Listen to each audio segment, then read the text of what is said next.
Hello, good morning, good afternoon, good evening. Whenever and wherever you're listening, welcome to Way Outta Here, the Philly sports podcast with fan perspective from way outside the greater Philadelphia area. My name is Steve Prudente, here with you as always for the next half hour or so.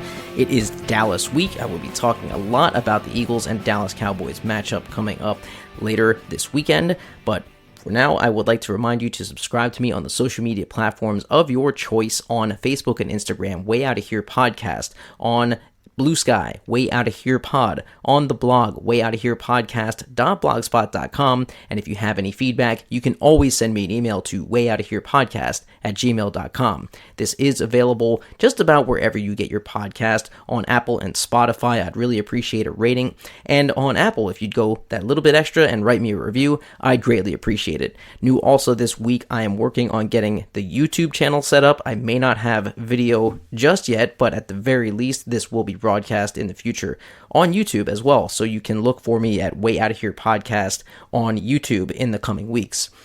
As I always do, I will have a beer of the show for you to start things off. This week I chose a seasonal selection, another seasonal selection, the Trogs Chocolate Elf from Trogs Brewing Company in Hershey, Pennsylvania. I'll have more on that at the end of the show. So in advance of the Eagles and Dallas Cowboys matchup in Arlington, Texas this coming week, I decided to take a little bit of a different approach to it. I was coerced by some friends and also a couple of other podcasts and media outlets I frequent to actually take some time to watch what I had previously decried on social media as something I would never watch, and that was the Netflix documentary about Jerry Jones, his history with the Dallas Cowboys. It is called America's Team, The Gambler and His Cowboys.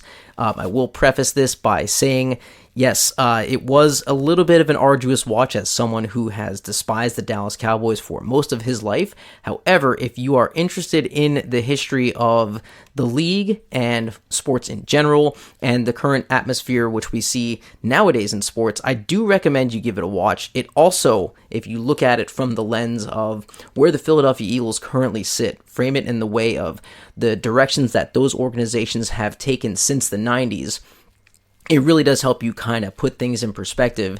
And the spoiler alert, I will say at the end, is it gave me a much greater appreciation for what we have currently as Eagles fans.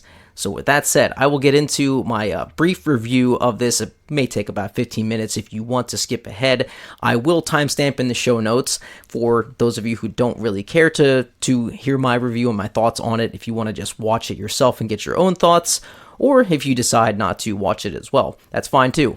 But at any rate, I will get into it. So episode 1, like right off the bat, I was initially reminded in the first 10-15 seconds even of this the first episode of this documentary why I hated every second of the 90s Dallas Cowboys. They were arrogant, but more than anything else, they were just good, and I really hate to admit that, but they were good. They were talented. They had a swagger. They beat the shit out of the Eagles a lot of times, and it was so damn annoying to live through that. It started out, the documentary starts with how Jerry Jones came to be in power of the team. He was, at the time, a wannabe oil tycoon who was racked with excess debt and continuing to rack it up. Reminds me of another prominent figure in current events. But he did end up getting enough capital to buy the team, mostly I think on credit still, and he made some pretty sweeping changes when he first took over. He fired Tom Landry, franchise legend, Hall of Fame coach, and hired Jimmy Johnson, a friend he had known from back in college football days, guy who had been around football for many decades but certainly was unproven at the NFL level, and also took some steps to kind of clean house in the team atmosphere, in the team culture. So a really drastic sweeping change from where the Cowboys had been. He was a very unpopular figure at the start of his tenure, understandably so. Could argue that he's pretty unpopular now too, but that's for a later part of this discussion. I also noticed that the on the first episode of this that there was an annoying amount of Skip Bayless, and that's just going to be what it is because he's also a pretty prominent figure still in the Dallas media landscape today. LOL. Also, it was pretty early on in this documentary. You could kind of see why the Cowboys are where they are right now. For all of the progress, I will say, that Jerry Jones made in getting the Cowboys to be the brand that they are, his ego always has been center stage in all of this. And, this is, I'm going to be biased and inflammatory here, but it is his ego that I think ultimately has done the good, but also very, very bad for that franchise. You look at how they built up the slower-ish steady growth after the sweeping changes. It took them, 5 or so years until 1992, I think it was, when they won their first Super Bowl against the Buffalo Bills. And that team did have a lot of talent built around it, grew steadily. But watching as it continued on, I look at this and it's somewhat of a miracle that they won the second and certainly their third Super Bowl in the 90s. I don't want to blow too much sunshine up their asses, but like I said earlier, the team was just so latent with talent, and they were just good. And that was, as I said earlier, one of the most annoying things of it was that they just had so much talent on both sides of the football that I know that Jerry Jones did say in the course of the documentary he could have found any one of 500 coaches to coach this team to a Super Bowl win. I don't think that that's necessarily true, but the underlying point being that this team had so much talent that if you had even a competent head coach, you probably could have won at least one Super Bowl, and in this case 2 or 3 with 2 different coaches. There was a lot of stuff though that went on behind the scenes that when we were kids growing up, you only really paid attention to the product on the field. I didn't read too much into sports media and everything going on in the background too much at that time.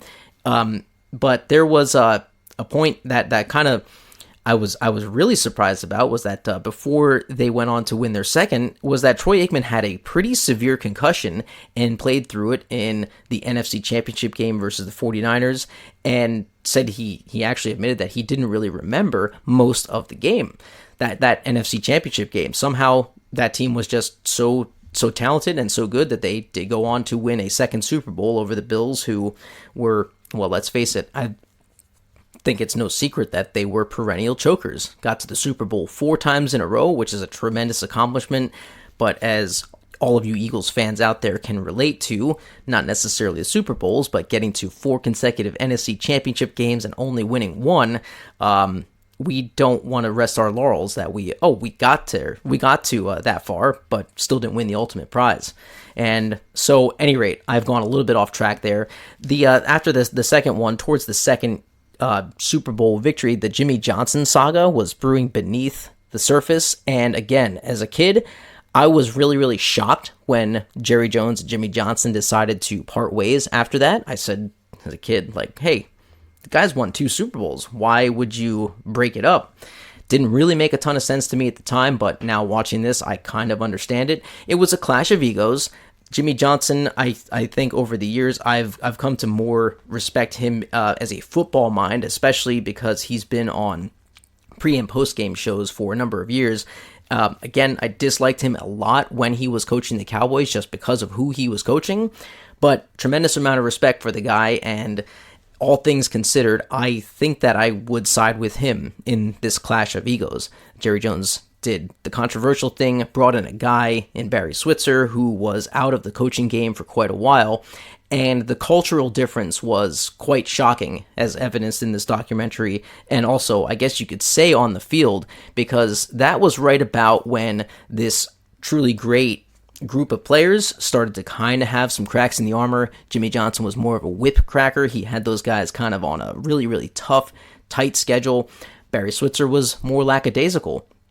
And you saw, as the team went on, there was Eric Williams had gotten himself into a DUI situation where he severely injured himself, knocked himself out for the year. A lot of that team credited that mishap with why they didn't go on to win a 3rd consecutive Super Bowl. They did get back to they got back to a 3rd Super Bowl the following season, but that was also right around the time you saw off-the-field issues with Michael Irvin, who was suspended for part of that season. due to some drug abuse allegations, which were proven to be true, and all kinds of other drama around the team outside that I think was part of this culture that was fostered in part by Barry Switzer, but look who brought him in, Jerry Jones. And that is really the overriding factor. This is a documentary about Jerry Jones and his team. The arrogance of Jerry Jones is all present throughout this entire eight episode documentary. That is another thing I should have mentioned at the top. If you're going to watch this, you will have to take a little bit of time. It's 8 episodes, but I do want to stress the point that I think it is worth your watch. So we look again into what happened was this team was already very good, had a lot of good players, and Jerry Jones, for some reason, felt that he had to continue to get Deion Sanders. Deion Sanders, great player, Hall of Fame cornerback, also very good on the offensive side of the ball, was able to catch balls and return punts. He really could do it all. But the way in which he went about getting Deion is what bothers me. I don't cry foul on a general manager wanting to go out and be aggressive with wanting to get the best players for his team. I mean, that's what I've seen happen a lot of times with this Philadelphia Eagles team, the Philadelphia Phillies of recent years, John Middleton pointing up the dough for a lot of superstars. That's the type of stuff you want to see. However, it was the tactics in which he did it that were a little bit shifty at the time with the league salary cap and salary rules that existed at the time. Jerry Jones was known to kind of skirt the edges and do some wheeling and dealing. I mean, the bonuses that he handed out to Deion Sanders to get him on board, it kind of like bullied the league into his way of thinking, which I'm all for players getting their fair share. There's a limited amount of time in which they have to get their money before they have to retire from playing a physically demanding sport. But the way in which he did it, it kind of bullied the league into it. And as much as I am a fan of a large market team, I don't love to see it sometimes coming at the expense of teams that just don't have as much money. Now, the other side of that is a franchise like the Pittsburgh Pirates, where you have a wealthy owner who just does not want to pony up the dough for the players. If you want my honest perspective, I'd like to see a mix of the two, where you're not just throwing around your money, kind of like George Steinbrenner did as well with the Yankees, and saying, like, we can just buy everything that we want. It doesn't always work, but that's the tactic you do. I think that it's more responsible to say, yes, we have the money to do these things, but put a good mix of culture in place as well, so you're not just throwing money at a problem and hoping that it works. Begrudgingly, this one did work. They got one more Super Bowl out of it. They brought Deion in. They were the best team in the league. Outside of that, this was also around the time that Jerry Jones decided to buck league trends and sign a deal with Nike, which I'm not necessarily defending the NFL. It's just the way in which he did it. It was kind of an ambush marketing tactic, and it really changed the way that leagues started to do that, and sports teams in general started to do business. It became just as much about making as much money as possible as it did about putting a winning product on the field. If you ask me at the end of the day what I care about, I care more about my team winning. I don't care about how much money they make. I get annoyed because of that, prices of things have gone dramatically up in the last 15, 20 years. Just noticing a lot of parallels with some figures outside of sports that I don't necessarily agree with. Jerry Jones was also instrumental in the NFL on Fox TV deal. At one point, he was aligning with the Eagles owner at the time, Norman Brahman. Figure I definitely disagree with how he managed the team. And of course, Jerry Jones also aligned with Al Davis, a guy who was a much maligned owner over the course of his the later years of his life, among other owners who I also think were a little bit scummy. This had an incredible outsized impact on broadcast deals. TV revenues have shot through the roof, as you probably know, and it did completely change the landscape in the media today, for better or worse. I do think that, despite what I said on the last episode about how I've encountered some streaming struggles and getting the ability to watch my teams, we do live in kind of a golden age of being able to watch our teams and follow them through all manners of media. This is in part due to what happened with that NFL on Fox TV deal back in the 90s. You can thank Jerry Jones for it, not necessarily saying that it was all good, but you do have to acknowledge that he was a big part of getting it done. So I mentioned earlier that with the cultural shift that started to happen under Barry Switzer, that was right around the time there were a whole bunch of off-the-field things that started to take down this team. The downfall really started to begin after the Michael Irvin trial. It really changed everything around that team. It felt like they were kind of deflated. Additionally, compounding that, Jerry Jones just started to not be as good at drafting players as he once was at the outset of his term. And there were legal troubles. Outside of that, everybody, including the coach, Barry Switzer, got caught with a gun going into an airport, I believe. Just, unforced errors that come with, I'll say it for lack of a better term, setting a proper culture from ownership down is very, very important in building a good team.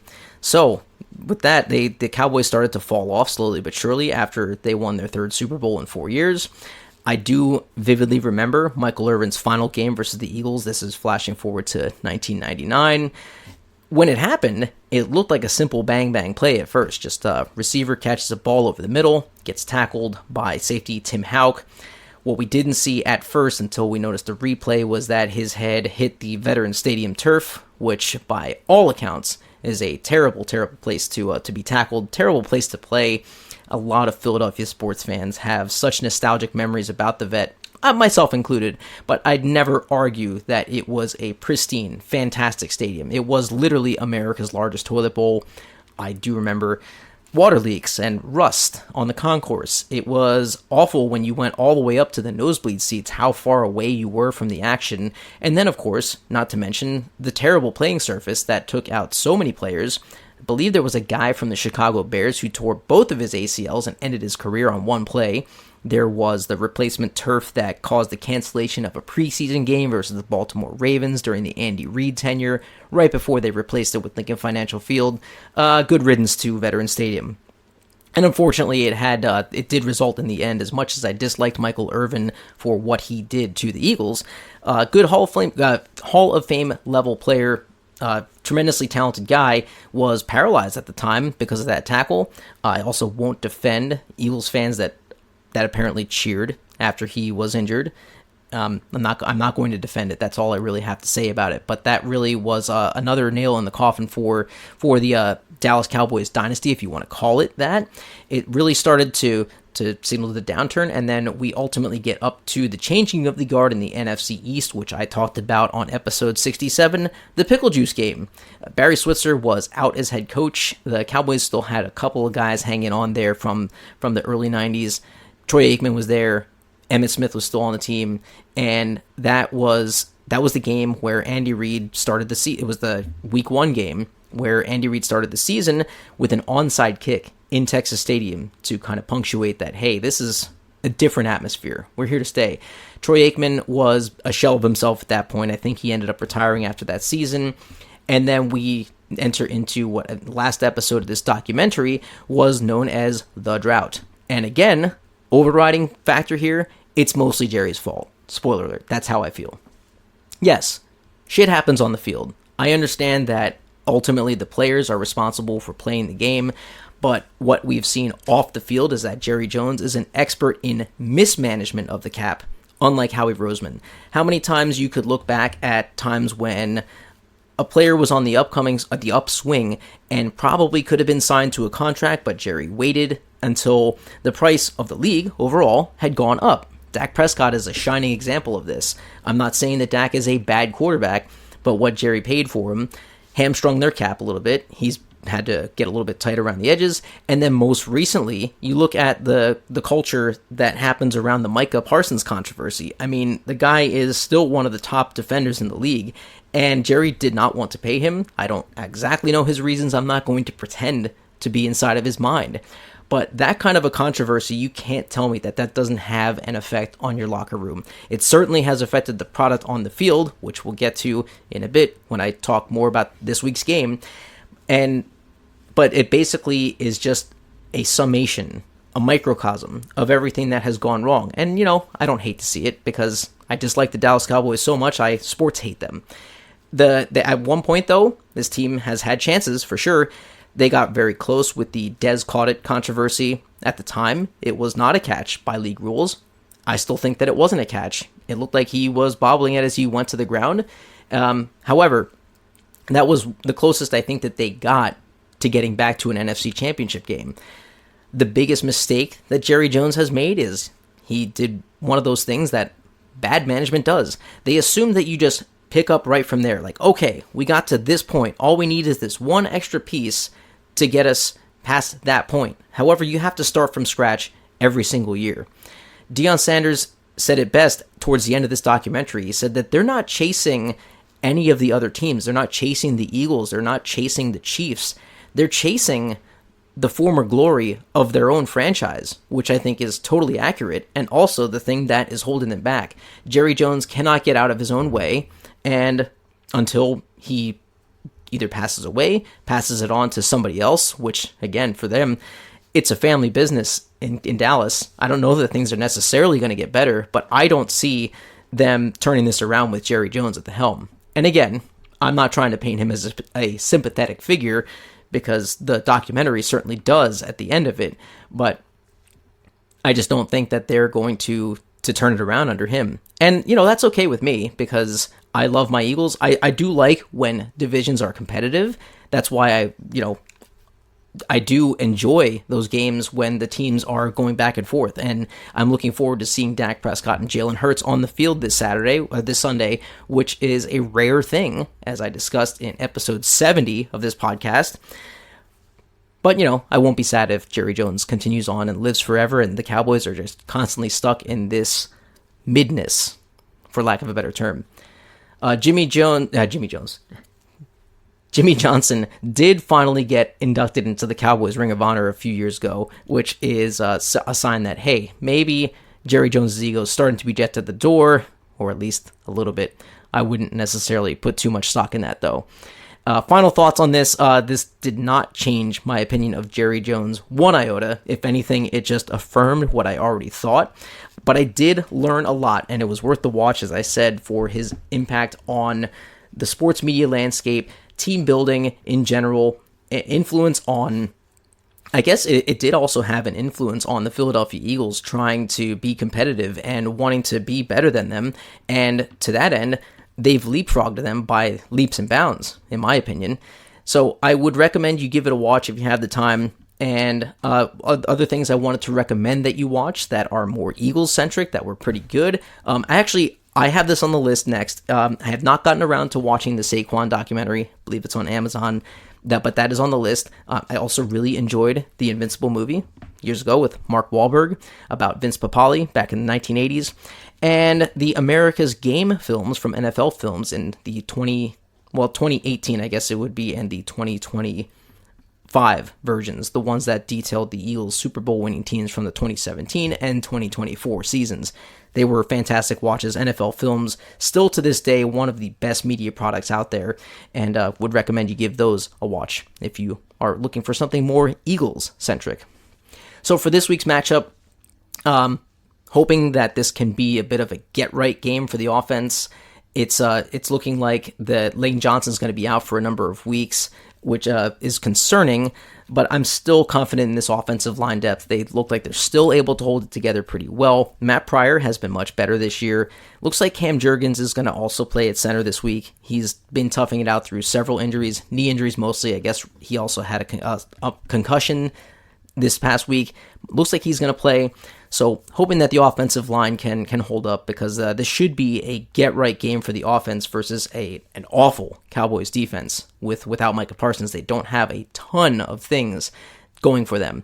As far as other stuff relating to the Eagles, there was a report from Derek Gunn this week, something about how the players are upset with Jalen Hurts, and I think that this is complete bullshit.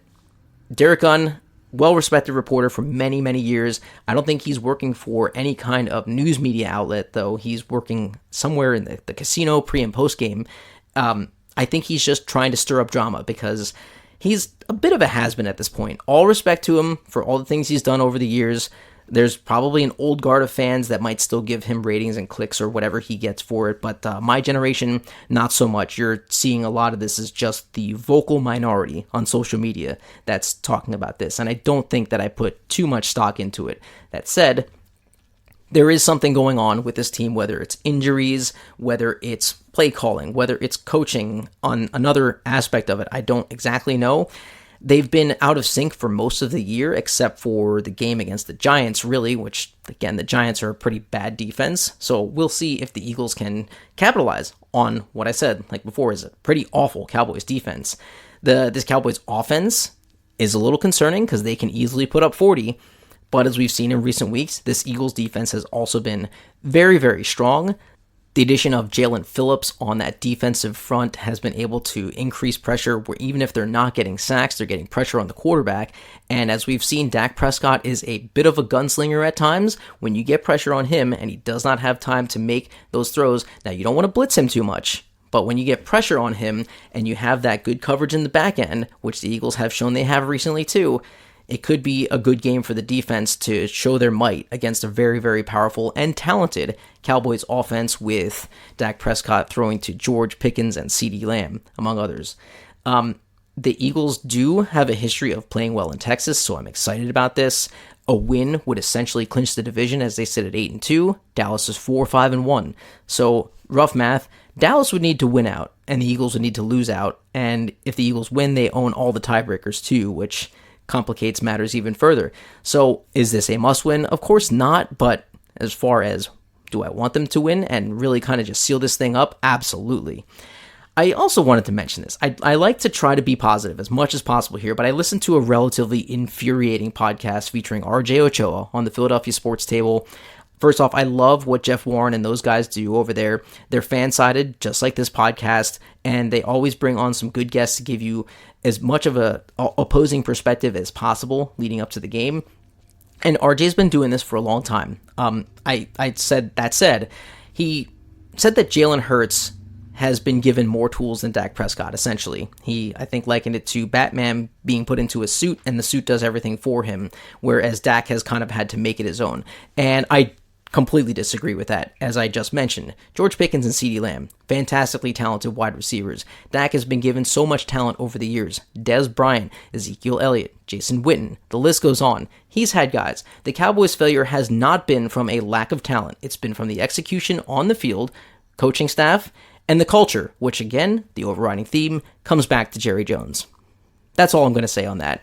If you go strictly by how the team is playing culturally, I think that the Eagles win this game, they win the division, and we finally have a repeat division winner in the NFC East for the first time since the Andy Reid era. That'd be fun. On a tangential note, a sadder note, this will be the first game the Cowboys play at home since Marshawn Nealon, defensive tackle for them, passed away tragically of suicide.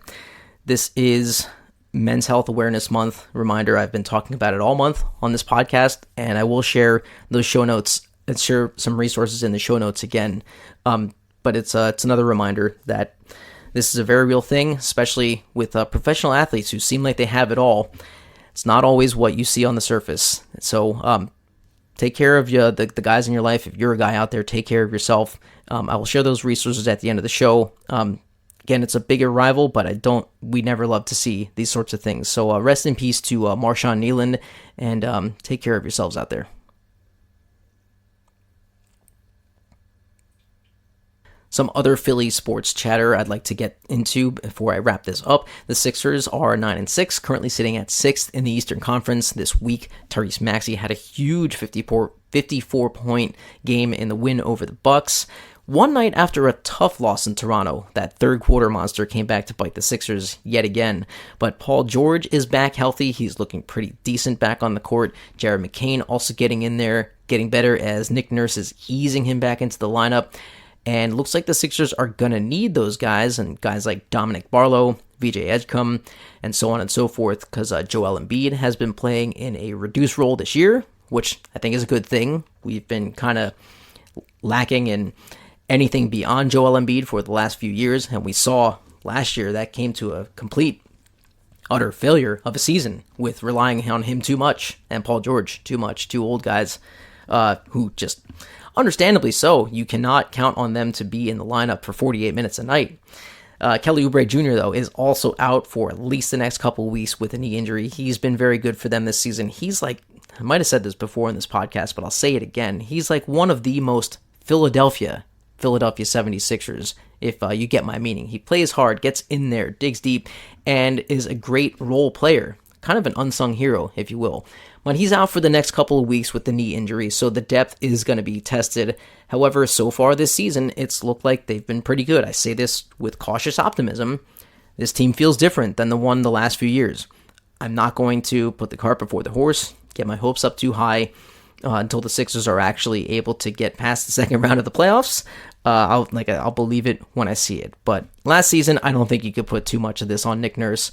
I will say, in hindsight, looking back on it, I'm a little annoyed that the team kept trying to push this. Well, we're not out of it yet. I think most of us as fans, even the most optimistic of us, knew when they started 2-14 that we're probably not going to be going too far. This year, much, much better. I'm glad that we're actually relevant into late November and early December.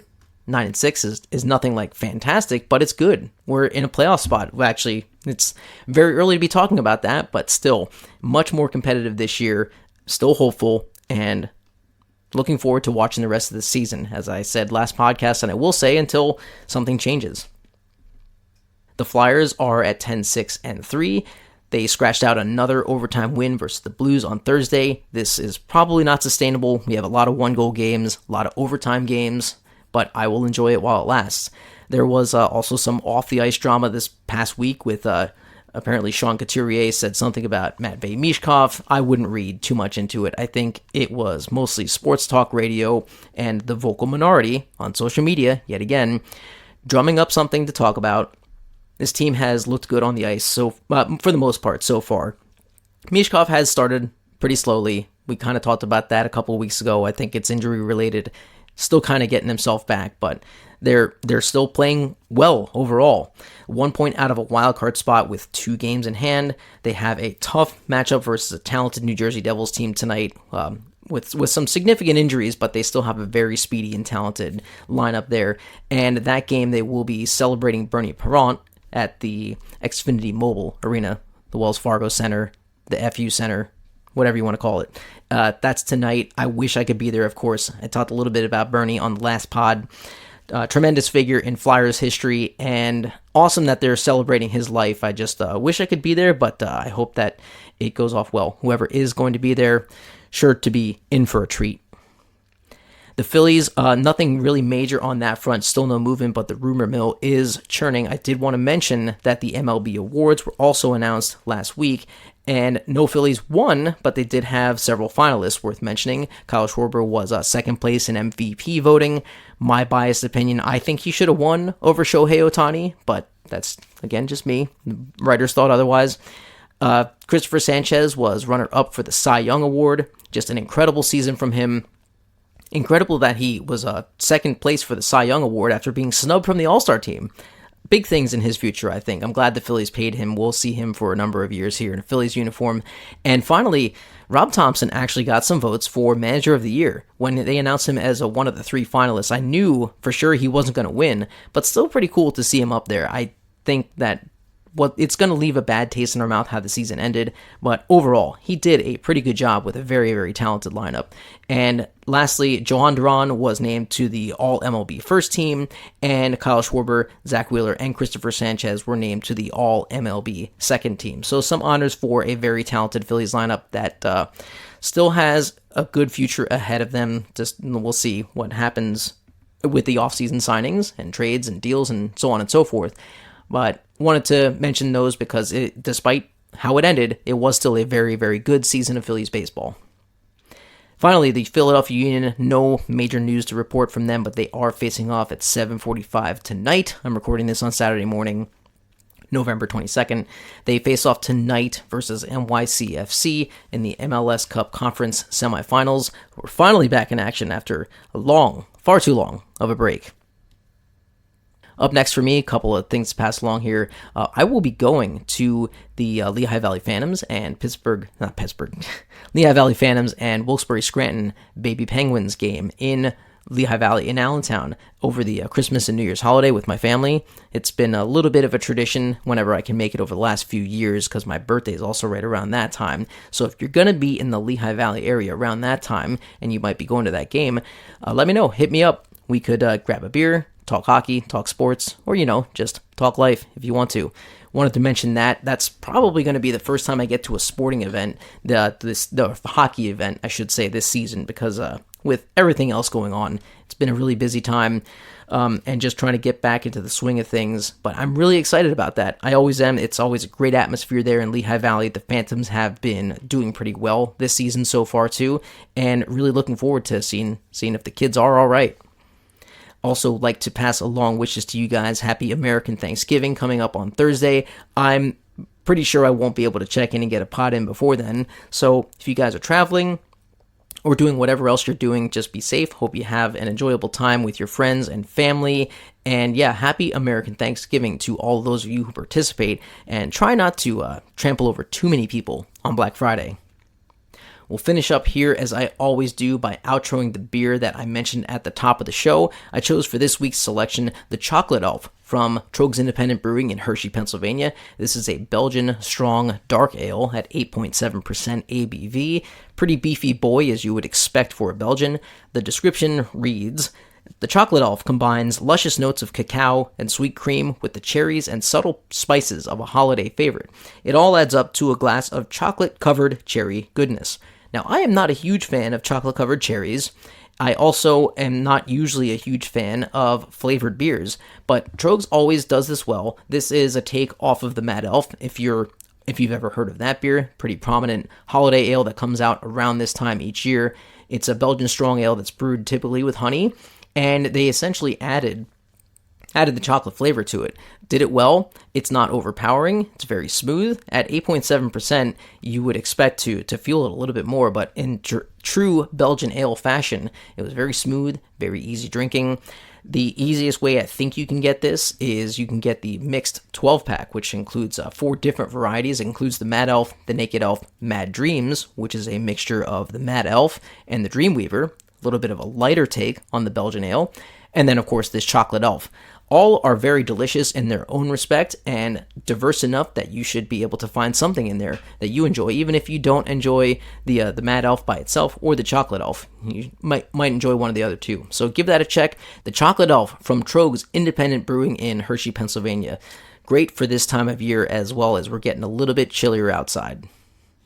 That's going to do it for this episode of the Way Outta Here podcast. I do appreciate you swinging by. If you don't already, please subscribe to me on the social media platform of your choice on Facebook and Instagram, Way Outta Here Podcast, on Blue Sky, Way Outta Here Pod, on the blog, WayOuttaHerePodcast.blogspot.com. Any feedback, send me an email to WayOuttaHerePodcast@gmail.com. And now start looking out for Way Outta Here Podcast on YouTube as well.